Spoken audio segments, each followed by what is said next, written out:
Hello, everyone, and welcome to the Culture Cast. I'm Chris Dashew, and I'm joined by the man who time forgot, Mr. Eric Niss, returning, finally. Hey, I'm back! From self-imposed isolation, as it were. I've returned, with a full erection, so I'm ready to talk about Body Double. Whole 2 inches, as they would say. And we are full 2 inches. Oh, wow.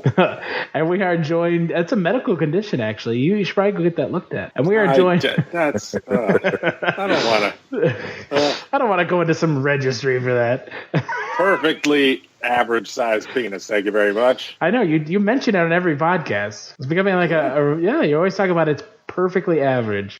Gotta leave them wanting more, I guess. And we are also joined by a good friend of mine, a Brian De Palma fan. If you haven't gotten a chance to listen to him gush over Blowout, go listen to that first, and then come listen to this podcast. OughtFiveFilm's own Mike Wallace. Hi, guys. Welcome. When I'm welcoming you, you're welcoming me, but it's good to be on again. Welcome to your own podcast, as it were. Welcome to the Culture Cast.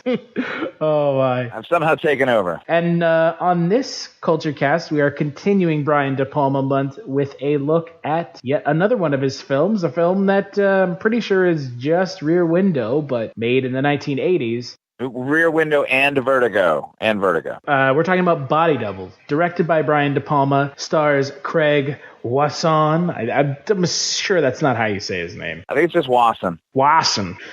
Greg Henry and the absolutely drop-dead gorgeous Melanie Griffith. Yeah, she's staggering in this movie.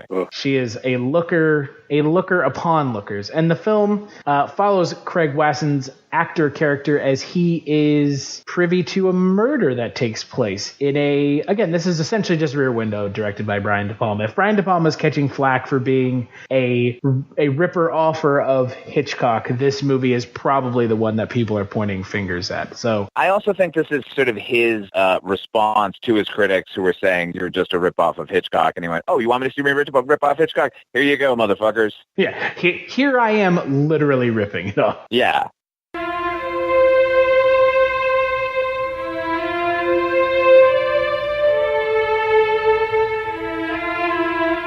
He thought he was watching her, but she was watching him.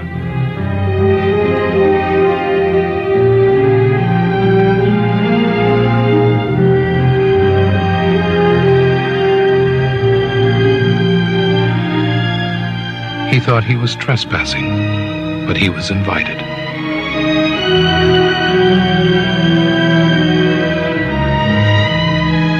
He knew he had gone too far. He couldn't stop.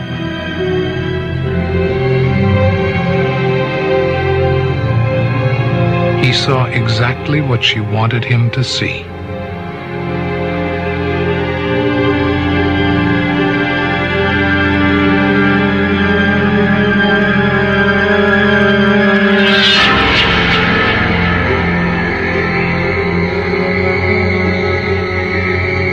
Brian De Palma, the modern master of suspense, invites you to witness a seduction, a mystery, a murder.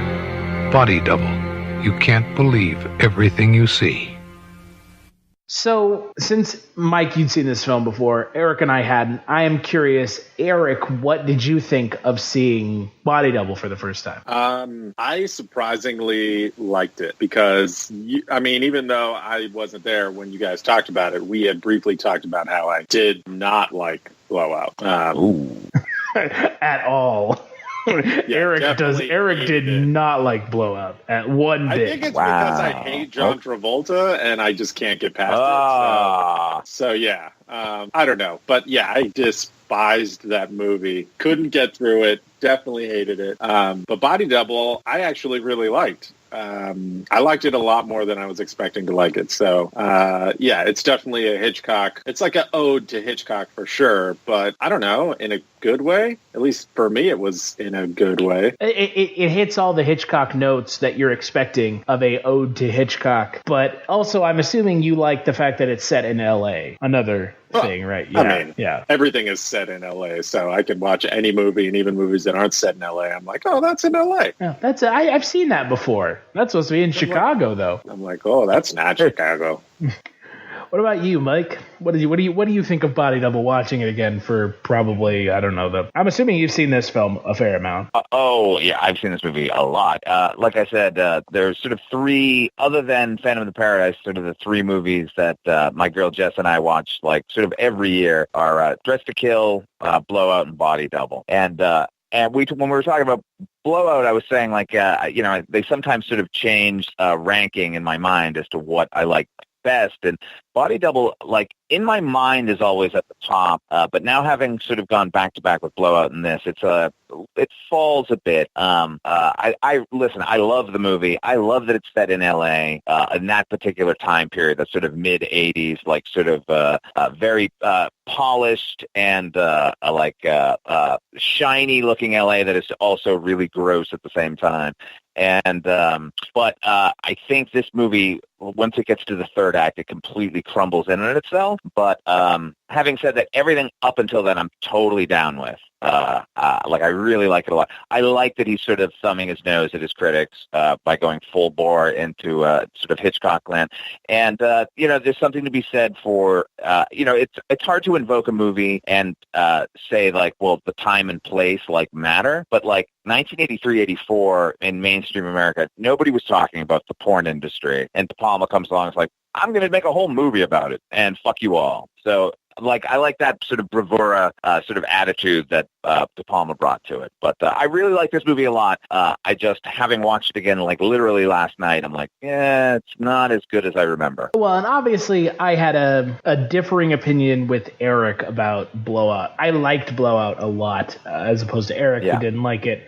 Couldn't get past Travolta, which, I mean, I completely understand. Sure. If you don't like someone, you don't like them. I mean, I get that. Yeah, but Body Double, like you said, you summed it up pretty well. The third act of this movie is just utter dog shit. It's so bad that it almost undoes everything that the first two acts of the film did. Yeah, it's so funny because Melanie Griffith, she's not in the movie a whole ton. I mean, she is and she isn't. But, like, as her character, Holly Bonney, when she finally sort of makes her entrance in the film, like, she really, like, brings the movie to a whole other level of life. And then that completely gets squandered. And it's really tragic. One wonders if she had been in the movie more as a participant, then it might have been, could have smoothed things over by the end. I don't know. But, yeah, I mean, it's the whole plot of the movie seems so meticulously, the plot of the villain, basically. It's so meticulously crafted. And then at the end, it's just him, like, digging a grave by a reservoir to bury her alive. I was just like, wait, what the fuck is going on here?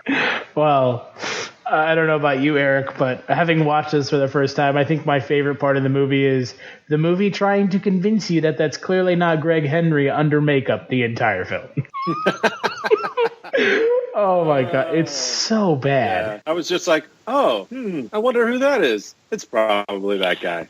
Yeah, look, I mean, look, even if the makeup had been perfect, it would still end up looking like somebody in makeup. I think they did a creditable job for 1983, but it's not like, it isn't Rick Baker or like Dick Smith or something. Like it's serviceable but not great. I also think that it's probably like that on purpose. Like the campiness level of like just having bad, like essentially what is just like a bad rubber mask, like on your villain is like semi-menacing, but also like very tongue-in-cheek. Like as far as like, and I'm sure we'll talk about this a bunch. He should never have gotten into a close-up on that character. Like by design, this, you bring up the rear window thing, which this thing definitely does sort of a double in a way. Like, why would he ever get close to that character at all? It should have always been from afar so that the audience could have at least had a chance to keep guessing. I agree. Right, Eric? I mean, it's just, you see him close up so many times. Yeah. Extremely. And I think that's De Palma, like, doing that on purpose to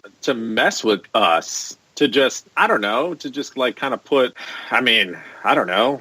I've gone back and forth with whether or not, obviously he did it on purpose, but the reason why he did it so many times and so like blatantly, where it's like blatantly like a dude in a rubber mask or whatever is, I don't know. As much as this movie is a shot at his critics, I think it's also kind of like just a shot at, the films of the time in general or whatever. And to have those like close-ups of the bad guy's face or whatever, I think is just, I don't know. I think it's just him just fucking with the audience. Well, and let's not forget, when you have Greg Henry under that much makeup, he essentially looks like the actor who played Vigo the Carpathian in Ghostbusters. He did look a bit like that. When he kept saying the Indian over and over, I was like, who the hell is he talking about? Oh, he's talking about Greg Henry in like long hair and like a weird mask that makes his skin look mottled. Like, yeah.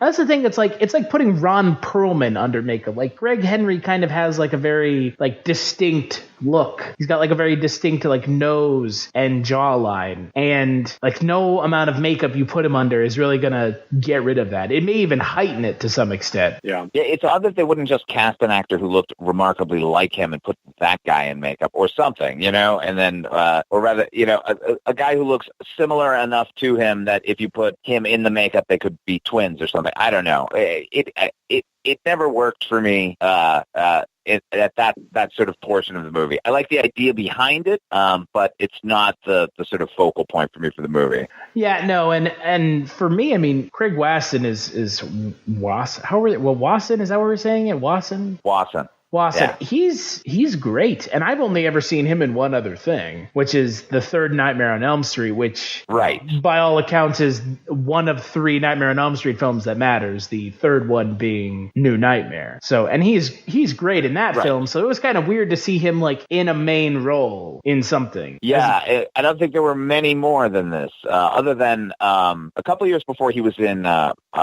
the adaptation of Peter Straub's book, Ghost Story. He was the lead in that. And he was okay in that one. He's great in this movie. I don't know what it is about De Palma that he can, like, it's kind of like the Scorsese effect, where even if someone is kind of middling, he can make them great for 2 hours. Well, this movie a lot reminded me of After Hours with Griffin Dunne. Yeah. It was like the same thing. I was like, Griffin Dunne, who plays kind of like a, second fiddle in An American Werewolf in London. And then he gets that chance to work with one of the greatest directors of the 20th century. And he just absolutely like brings a great performance out of him. And it's the same thing here. I mean, Craig Wasson's not playing he plays a rather big part in the third Nightmare, but he ultimately plays kind of a secondary character. And in this film, he's fantastic. Yeah, he's really good. Yeah, he definitely is better than Greg Henry, who is a good actor, but is given ultimately nothing to do. I like him in the first third of this movie, when he's sort of setting things up, interrupting the acting class and everything. Like, I thought he was doing really good work there. When he's actually just playing the character of Sam Bouchard, not the Indian. Yeah, not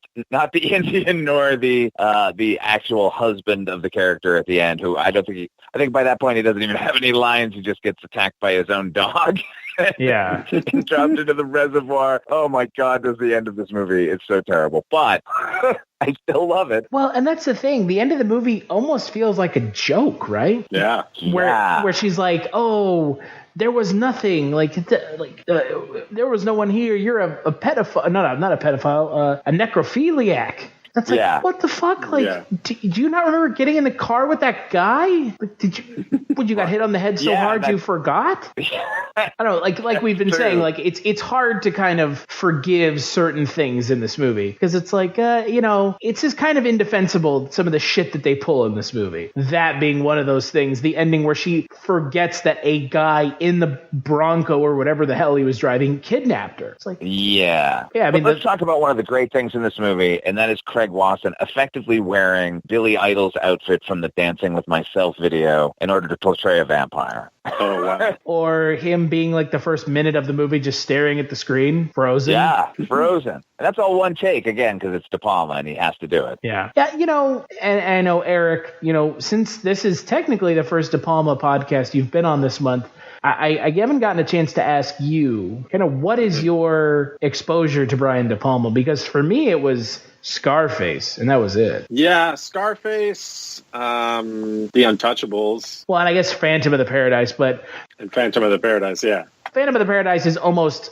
I don't know if you agree with this, Mike, but it's almost un-De Palma in a way. Like it's like, yeah, I mean, it is and it isn't. I get what you're saying. I mean, his sort of stock and trade is thriller flicks. So yeah, it is a bit like out of left field, but no more out of left field than The Untouchables. I mean, one wouldn't necessarily assume that he made that, or Mission Impossible for that matter, which the first one I think is actually really good. But yeah, I mean, if you say Brian De Palma to me, I'm going to think about like Sisters or the three movies that we've been mentioning, or even Raising Cain, as horrible as that movie is. All of sort of a genre kind of trope. But yeah, no, Phantom of the Paradise is an anomaly, like something, one of those the exception that proves the rule or something. Yeah, but for you, Eric, it was those movies. It wasn't stuff like this, right? Yeah, I'd never seen any of his like true like thrillers and stuff like that. Like any of these movies. Well, that was where I was coming from at the beginning of this month. So it's kind of, now having seen these films like Body Double, Dressed to Kill, Blowout, which even though you weren't on those podcasts in regards to Blowout and Dressed to Kill, we ended up not getting a chance to do, but we did watch. These three films feel very similar. Yeah. I mean, are these his best known thrillers? I mean, are these the three in the canon of best known thrillers for De Palma? Yeah, I would say so. I mean, yeah, definitely. I mean, the stuff he did in the 70s, I mean, if you mention Brian De Palma's 70s, people are going to say Carrie, right off the top of their head. Right. And rightfully so. I mean, that was sort of the biggest one and probably works the most successfully, like, as its own thing, aside again of... I keep having to qualify Phantom of the Paradise. Let's stop talking about Phantom of the Paradise. It's his greatest movie. But, in the 70s, but there was a movie he did called Sisters with Margot Kidder and William Finley from Phantom of the Paradise. That's really, really good. That's worth seeing. But again, these are lesser known. You're right. This sort of like triptych, I guess, of Dressed to Kill, then Blowout, then Body Double are sort of like the three that everyone sort of in their mind, these are his thrillers. Although he's never really stopped making. Well, and for me personally, I would take Blowout over the other two, and I would put Dressed to Kill at the bottom. Dressed to Kill just doesn't do it for me at all. I kind of like, what I do like about that movie is, and like each of these movies are clearly more personal than I wouldn't say that than he would admit. I think he would admit sort of freely, but that first film, Dressed to Kill, like the Keith Gordon character in it is clearly him as a kid, because he was kind of a science nerd and, quasi genius there. And I like that character a lot. I like the interaction between him and Nancy Allen and him, attempting to sort of pull her out of the situation she's in. I mean, there's a lot I like in that movie. I like the elevator attack. I like the whole opening at the museum with Angie Dickinson. Yeah, again, I don't know how well the movie pays off at the end. But it is still, it's Brian De Palma, so it's gorgeous kind of throughout. So, I think those rankings, I would agree with that. It would probably be number 1, Blowout, number 2, Body Double, and then Dressed to Kill after that. Where would you rank them, Eric, since you're not a fan of Blowout?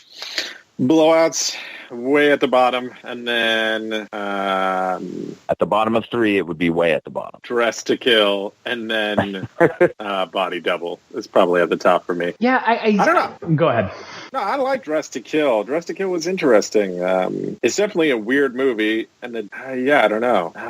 God, it's a weird movie, but I think the third act of it similarly falls apart like the one in this film does. Kinda, yeah. That's the thing about Blowout. Blowout's third act doesn't fall apart. No, it gets better. Right. Blowout's third act is the best part of that movie. Right. Sure. And that's following 2 acts that I really like. Right. No, yeah. No, I'll concede that the third act of Blowout is the strongest of the other movies or whatever. Yeah, because it really is, which, again, when you look at the third act of this film and you looked at the third act of Dressed to Kill, that's not saying much. No, I know. It's like world's tallest midget. But I don't know. I think this particular film, Body Double, there's something about the sort of setting and even like this sort of like schlubby character, like as our lead, this sort of like guy who really can't even get a job, and something about his affliction. Like, I don't know, there's something really appealing. Like, I enjoy watching this movie, whereas Dressed to Kill, it seems kind of like dour, and maybe that's the setting because it's in New York and it's really seems overcast and blue, and this one is sort of shiny and, as I said earlier, and sort of more like LA plasticine kind of a thing. That this one, that alone like elevates this movie to me. Yeah, I could see that. Well, let's take a break, and when we get back, we'll talk about undoubtedly the best part in this entire film.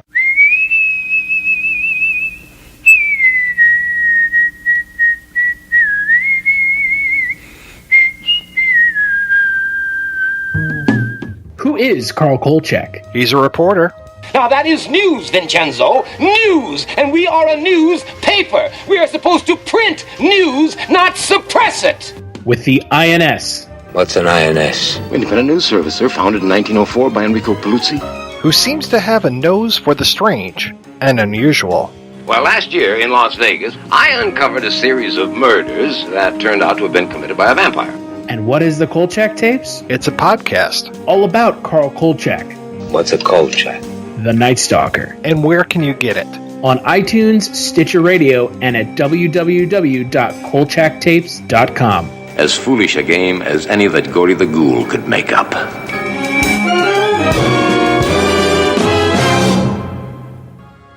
Movies have become a portal to a vast and growing pop culture universe, but you don't need to go over the rainbow to get your pop culture fix.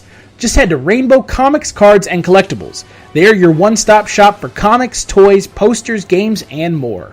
Not a pop culture nerd? No problem. They have something for everyone, including a wide array of sports cards, collectible card games, even memorabilia.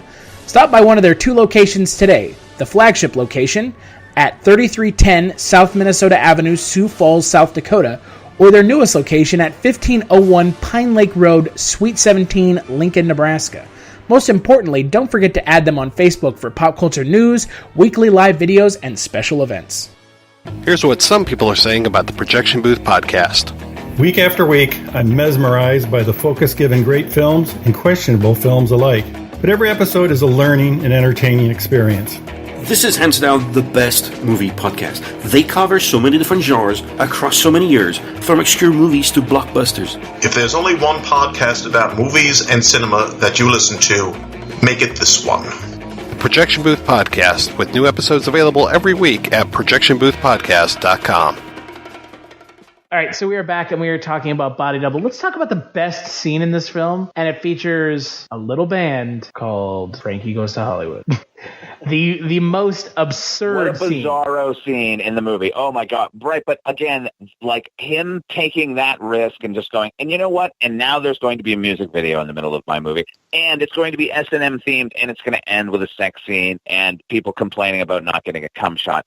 It's so fucking out there that I love Brian De Palma all the more for it. It was my favorite part of the film. Definitely the weirdest part of a really weird movie. But it works, right? Right, Eric? I mean, yeah, it works. It does not feel out of place, and that is so fucking odd. Yeah. No, that's right. Yeah, it doesn't feel out of place, which, I mean, in any other movie, it would feel completely and utterly out of place. You'd be like, what are we doing now? And it's not even like we're watching the making of that sort of porno movie. Also, what porno movie is that? Like, all porno should like be made to that standard of filmmaking.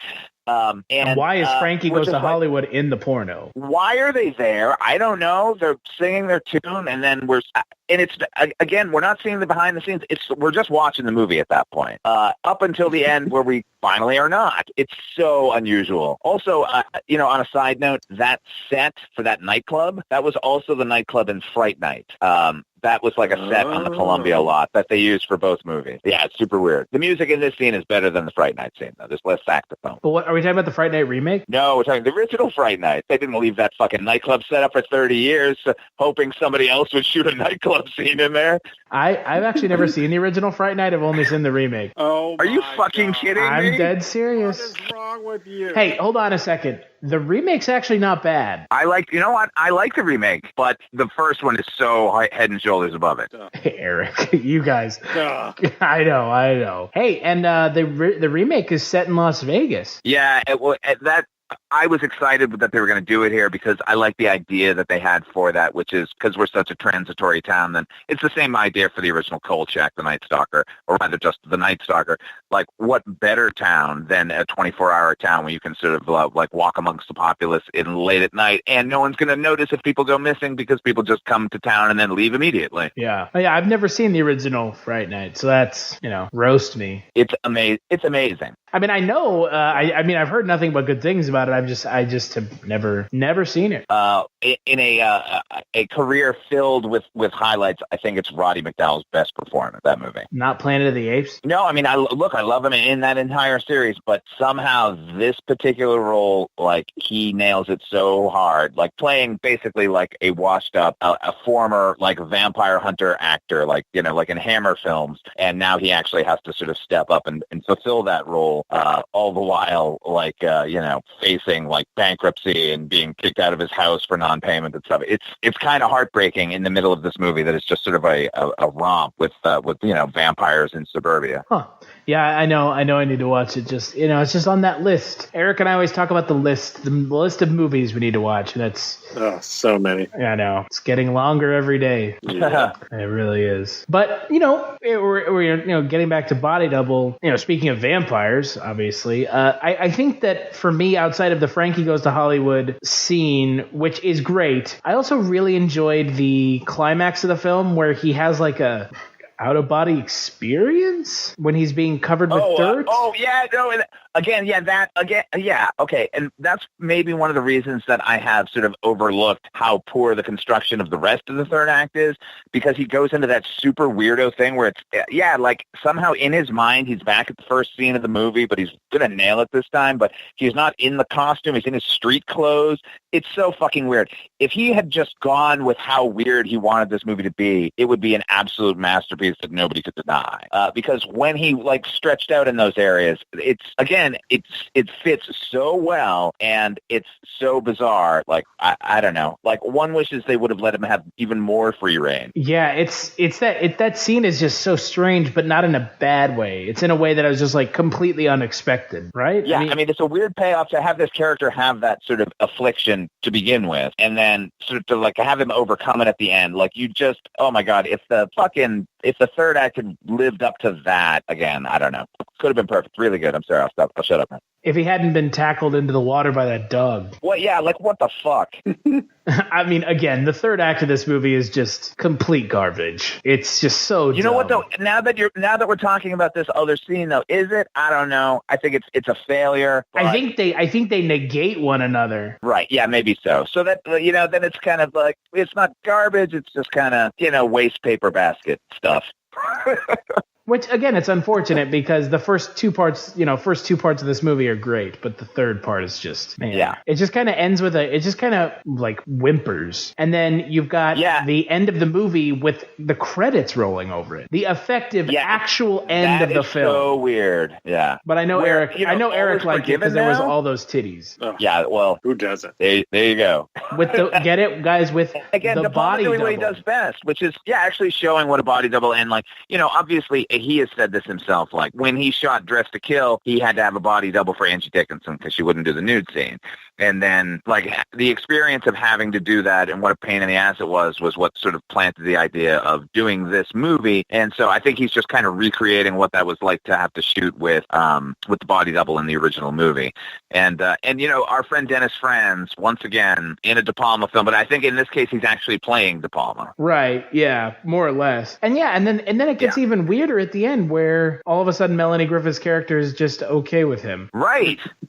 After calling him a necrophiliac. Yeah. Uh-huh. She's just all right with it. She just doesn't give a fuck. She's like, oh, yeah, whatever, all right. So is that a legit ending or what? Like they're like going out now? Like I didn't understand. I don't know. I'm going to go with it and say that that's how things ended up, but could it possibly have gone that way? Like they rehired him to play the vampire? I don't know, man. It's very Hollywood. I think maybe he's just playing with the genre there. Maybe he died in that hole. Yeah, sure. And he's just like imagining Jacob's Ladder stuff.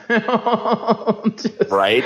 He's just dead. It's all a dream. Yeah. On the way to heaven. Maybe everything else was a dream and him in the scene at the very end is like reality. And all the other shit didn't happen. But then how would Melanie Griffith have been there? That's true. Was she just there in the first scene and we didn't see her? It's like a beautiful mind. She just exists in his mind. Wait. Yeah. Or was he No. Well, he could have been dating her the whole time. Right. We never saw her, and he was just frozen. And the beginning of the movie, like Eric said, is just him frozen. And then it finally resolves itself at the end of the movie.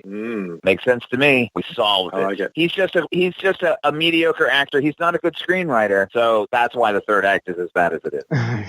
I don't. It's just so goofy. Just the ending is not De Palma's best. Let's put it that way. No. And again, you got to give De Palma credit. I mean, he writes and directs a lot of his films, right? I mean, like a fair amount of his films. Definitely all of his thrillers. Yeah, more than most directors are writing and getting to direct their own films. Most people that write a film are not getting to direct it as well. That's rather uncommon. Yeah, like how many fucking movies did Spielberg write in his career? 2, Close Encounters and AI. Although, I got to say, if you ever read his script for Poltergeist, it's almost like exactly. Like there are other credited screenwriters on there, but they didn't really add all that much to it. But did he direct the film? Throw the ghost of Toby Hooper under the bus. I know, man. It's so awful. What a fucking shit show. Who fucking cares? Poltergeist is a good movie. I don't give a shit who directed it. Mm-hmm. It's like the guy's fucking dead. Like leave him alone. Let him have his one quote unquote mainstream film that mainstream audiences know him for. Exactly. Like the one actual moneymaker in his entire career. Like let him have that one. Yeah. I mean, we all love him for Texas Chainsaw Massacre, but... Yeah, of course. Yeah. Ah, jeez. Well, starting with you, Eric, what would you give Body Double out of 5? I'm going to give Body Double a solid 3. I liked it. It wasn't perfect, but I actually liked it. And it's definitely an intriguing, it's definitely a more modern take on a Hitchcock movie, but I think it has enough complete and utter weird De Palma stuff that makes it totally worth checking out. What about you, Mike? I was also going to give it a 3, but now reassessing the Frankie Goes to Hollywood scene, I'll give it like a 3.5, if that's possible. Oh, yeah. Because that is such utter lunacy to put in a mainstream American movie about the porn industry and voyeurism and the sort of Hollywood industry at the time. Like, it's, 3.5. I'll give it 3.5. I want to give it more because it is eminently watchable, sort of beginning to end. It's just by the end you're going like, what?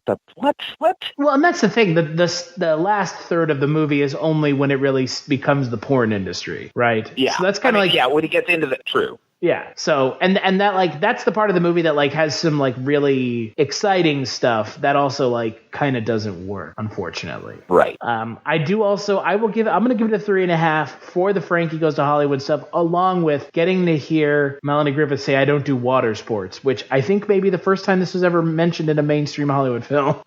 Yeah, that's funny. I was going to mention that as well. That whole speech is great. She's so casual about it. It's it's awesome to mainstream American movie around 1984. Like, who the fuck was talking about fist fucking and I don't do water sports. I don't do any animal scenes. Like, okay. Yeah, she did say fist fucking, which is, and the look on Craig Wasson's face is just great. He's just trying to keep it together, but he's having a hard time when she's saying fist fucking. What do you guys think the film has on Rotten Tomatoes? Yeah, Jesus. I don't know. When are most of the reviews from? They're from the last decade. 70s, somewhere in the 70s, 75, I'll say. Yeah. I'd probably go 70. 77, no critics consensus. It has 24 fresh reviews and 7 rotten. However, the audience score is lower. So, yeah, some reviewers say Body Double finds De Palma at the zenith of his cinematic virtuosity. Others say ugly and unedifying exploitation on cinema. Sleaze dominates the thin plot and absurd storyline. Classic De Palma, stylish and sexy. So, I guess some people didn't appreciate the kind of porno industry stuff in the film. Yeah, at the time, a lot of people were, he's had the sort of misogynist label hung on him from the get-go. But and I think this was by design, him killing her with a drill. This really super phallic thing, pinning her to the floor, that didn't do him any favors. And not only pinning her to the floor, but also having the character step on her neck, which you can clearly see him do, which is really rough. It's really brutal. But you know what? Shouldn't it be? Yeah. Oh yeah, for sure. I completely agree. So well, let's take another break and we'll play a preview for the next Culture Cast. 1, 2, 3, Let's do it. They've been waiting for a second chance. Waiting for their country to need them again. That time is meow. What do you guys give me if I kill that bird? Farver, that's a bald eagle. Get a wing, Baldy! Yeah! Guys, what do I win? A one-way ticket to hell. It turns out the French-Canadian town Saint-Georges-du-Laurent is actually on American soil. You'll be phasing out a Canadian Mountie unit. Best behavior, boys. Not our idea of a good time either, fellas. Personally, I'd rather fuck a moose. You would need a ladder to do that. Wow. Let's give a big Canadian welcome to the Vermont Highway Patrol. Come on, guys. They've come up here to tell us how great it's going to be for all of us to become Americans. Repeat after me. I pledge of allegiance to the flag of the United States of America. Learn the words! This is happening. Est-ce que vous savez à quelle vitesse vous allez? Do neither of you speak English? I do. We would like to eat your papers. Can you show me your party papers? This time everything will be by the book. Everything. What the fuck are you guys doing? Great, Tim Horton's ghost. What can I get for you guys? Cold beer? Liter of cola? What did you say? Do you want a liter of cola? Canada's pretty awesome. Boop, boop. Don't do that. Boop, boop, boop, boop, boop.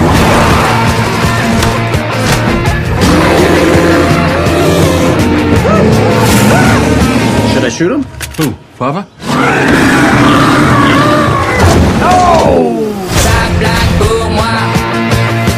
Frère Jacques Grey pour Paul Marquis de Saturette. Whoop! Feather Duster, Croissant, Les Miserables, First Catcher, Luc Robitaille, D'Artagnan, Perrier, Friend Tarkin, Ton Peanut Buster, Parfait. Eau de toilette! Eau de doudadin! That's right. On the next Culture Cast, we are going to be talking about the film that is 17 years in the making, Super Troopers 2, a film that I know Mike is super excited for. This is actually the second time that I've said we're doing this podcast, but I swear it's the next one coming up. I swear. I don't believe you. Boys like Mexico. But until then, what have you been up to over at OughtFiveFilms, Mr. Wallace? I have not. I had a birthday yesterday. That's what I've been up to. Yeah, we had a birthday yesterday. Yeah, I was going to say, you and I both had birthdays yesterday. No, not a whole lot got done. But did not have a birthday. Yeah. Well, if there's nothing going on at OughtFiveFilms, is there anything new and exciting going on at everyone's favorite haunted museum, Zach Bagan's Haunted Museum? Yes. I mean, we have new exhibits opening all the time here. We just opened a whole new room, which I won't get into the specifics of. But hey, if you like torture and rapists from the mid-1980s, this is right up your alley. Do I ever? Last podcast on the left, guys. Am I right? Yeah, exactly. Pretty much all they talk about for like the first 100 episodes of that show. So yeah, it's quite an experience to be in the room every day. Let me tell you. What about you, Eric? Just I've nothing. Just hanging out, doing stuff, disappearing. Yeah, I had a hell of a fucking week last week, and I'm glad to be back doing normal, cool shit and not stuff that sucks. Cool shit is always better than stuff that sucks, is my experience. Cool shit is great. Stuff that sucks is not fun. Cool shit is cool, as they would say. Yeah, and stuff that sucks really does suck. Yeah, it does. Yeah, stuff that sucks. And always, you can follow me on Twitter at CultureStash. You can follow Eric on Twitter at Tychomagnetics. You can follow Mike on Twitter at Father Malone. Replace the O with a 0. And you can follow Culture Shocked on Twitter at Culture Shocked. Please head on over to the website where you can find out more about today's episode. You'll find links over to iTunes where you can rate and review the show, and to Patreon where you can kick a couple dollars our way. We got we got one thing up there right now. If you're a donor, if you want to check that out with some Ready Player One addendum stuff. And donors also get access to DVDs and the chance to guest co-host a Culture Cast if you donate enough. And big thanks, as always, to Eric and Wavoka, and to my good buddy Justin Scott for providing the intro-outro music, and to Mike for joining us to talk about Body Double. Yes, indeed. Thank you so much for having me on again. I'm always willing to talk about any De Palma film. I'll talk about Wise Guys if you want to talk about it. Oof, I don't even. That sounds bad. I actually won't. It's so fucking horrible. It's if it's not Goodfellas, honestly, I refuse to talk about Scarface on a podcast. It's not good. The end. I'm sorry. I don't know if you guys like Scarface. The world is yours, Chris. But goddamn Pacino's accent in that movie is so distracting. It's really bad. But anyways, make sure to check out the next Culture Cast. Posted with the crew.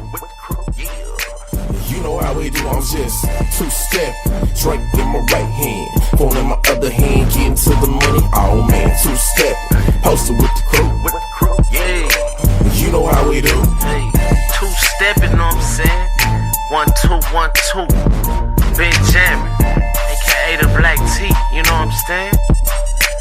Catch me with my